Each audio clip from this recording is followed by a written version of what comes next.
Hey everyone, and welcome. We're diving into Sattam and Kaiyil today. Oh, this one has that new movie smell. I love it. Right. Brand new Tamil crime thriller. Hitting theaters today, actually. And we've got a real mix of sources to unpack. Reviews, those little plot summaries they put out, even some of the promo stuff. Multifaceted, as they say. So, listeners, it's like we're giving you that sneak peek someone gives you about a movie. Like, hey, it's got this and that, but you're not sure if it's your thing yet. We'll figure it out together. My favorite kind of deep dive. Mine too. Okay, so Sattam and Kaiyil. The title alone kind of grabs you, but imagine this. A man, right? He's in a situation, not a good one. There's a hidden corpse involved. Classic thriller start. I'm hooked already. And to make it even juicier, this whole thing goes down at a police station. Talk about tense. See, this is what I mean about layers, right from the setup. You've got the immediate mystery, who's the corpse, how'd they get there? But then the police station adds this whole other level of intrigue. Exactly. Like, are the cops involved? Is our guy trying to frame someone? And then it gets even better. The film throws in a few curveballs, a shady accident, a murder that seems unrelated at first. Suddenly, we're not just talking about one crime, but this whole tangled web of events. Well, it's like those mystery novels where just when you think you've cracked the case, boom, another twist throws you for a loop, keeps you guessing till the very end. And just to add a dash of the unexpected, all of this happens in your co. Wait, really? Those beautiful hill station vibes? That's an interesting choice for a gritty crime thriller. Right. You've got the cool misty mountains and then, bam, dark secrets and hidden agendas.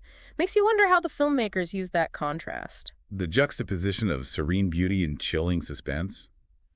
Yeah, I'm seeing that theme emerge already, even in how the film is described. Yeah. Fast-paced action, but some reviewers wanted more clarity, moments of humor sprinkled in the darkness. It's like they're saying, don't get too comfy just because the scenery is pretty. Exactly. And that's where the fun begins. Now, we can't talk about Sattam and Kaiyil without mentioning the man himself, Sathish. Ah, Sathish, our leading man, known for his comedic chops, right. But the sources are buzzing about this being a departure for him. A serious role, from what I'm gathering. Could be his breakout moment, some are saying. Reminds me of that time, brief, relatable personal anecdote about an actor known for one genre surprising audiences with a role in a different genre. Always loved that. It shows range, doesn't it? Taking a risk, defying expectations. Sounds like Sattam and Kaiyil might give Sathish that platform. And you know what else caught my eye? What's that? It's not just Sathish getting praise. The sources highlight the whole cast, especially the antagonists. Apparently, they're pretty intense. Ooh, I love when the villains are as compelling as the heroes. Gives the whole story an extra edge. Tell me more about these antagonists. What makes them stand out? Well, quite a few reviewers were particularly drawn to how the police were portrayed. They said Sattam and Kaiyil digs a little deeper than the usual good cop, bad cop dynamic. It's like, instead of clear-cut heroes and villains, they're people with flaws, motivations. I make mistakes. Potentially, yeah. And maybe some are even, well, a little crooked. Ooh, corruption in the ranks. Adds a whole other layer of tension, doesn't it? Makes you wonder who our guy can even trust. Speaking of, how does he navigate this whole mess? I mean, he starts off on pretty shaky ground hiding that body. Right. Talk about questionable moral compass. And you know what's interesting? There's no traditional female lead in this film. Hold on. What? No love interest. No female detective calling the shots. Nope. From what we're seeing, Sattam and Kaiyil really hones in on this group of men and their, let's say, complicated relationships. Wow, that's a bold move. I mean, not that every film needs that, but it definitely makes you pay attention. Did any of the reviews mention why the director went that route? It's actually kind of divided. Some reviewers see it as a breath of fresh air, Keeps the focus laser sharp on the central mystery and those tangled relationships we talked about. Less distraction, more intensity. I can see that. Exactly. Yeah. But then there are those who think it might have been interesting to see a female perspective woven in. Could have added another layer to the whole power dynamic, right? For sure. It makes you wonder what's left unsaid.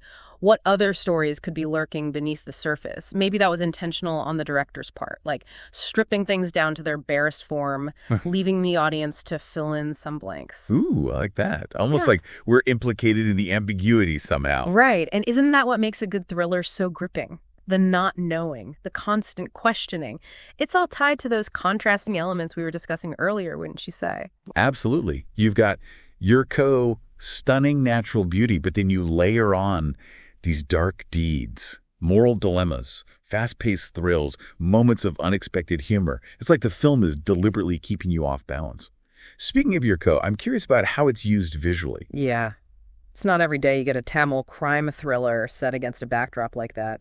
Did the sources mention anything about the cinematography? Oh yeah, several reviewers were raving about it. They said the film captures both the breathtaking landscapes of Yurko The rolling hills, the misty morning. and this sense of claustrophobia that can exist even in wide open spaces. Like even when you're surrounded by nature's beauty, you can't escape the darkness that's closing in. Ooh, chills. So, visually, it sounds like Sattam and Kaiyil packs a punch.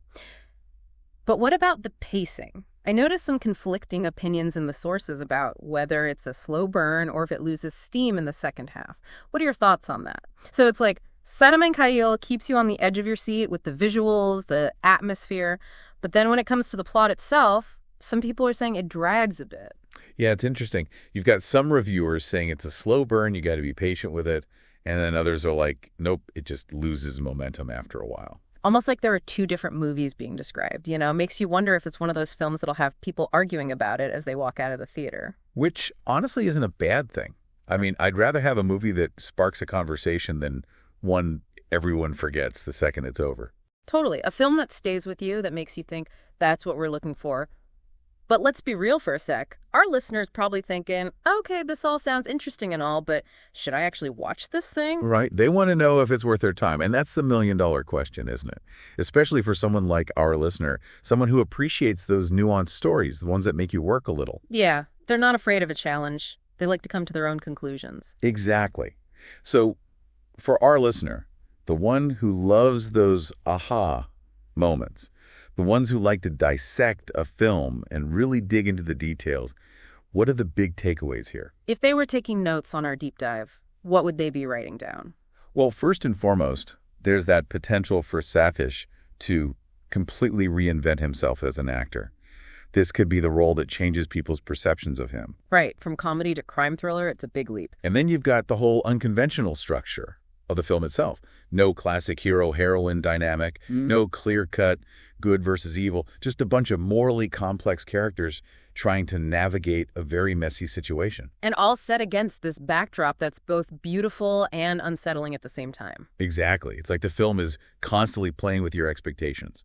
It keeps you guessing, keeps you on edge. And that seems to be the running theme here, doesn't it? This idea of contrast, of juxtaposition. Absolutely. The serene beauty of your code versus the darkness of the crimes, the fast-paced action versus those moments of quiet tension. It all adds to the overall atmosphere of the film. And ultimately, it sounds like Sattam Kaiyil is trying to be more than just a thrilling ride. It's trying to spark a conversation, maybe even challenge some of our assumptions about justice, power, and perception itself. Exactly. It wants to make you think, make you feel something, and whether you love it or hate it, you definitely won't forget it. Well said. So there you have it, listeners. If you're looking for a film that defies expectations, that keeps you guessing until the very end, and maybe even sparks a bit of existential debate over your popcorn, Sattam and Kaiyil might be right up your alley. And if you do check it out, let us know what you think. Head over to our socials, join the conversation. Did it grip you, confuse you? Did it leave you wanting more? We're dying to hear your thoughts. Until next time, happy viewing.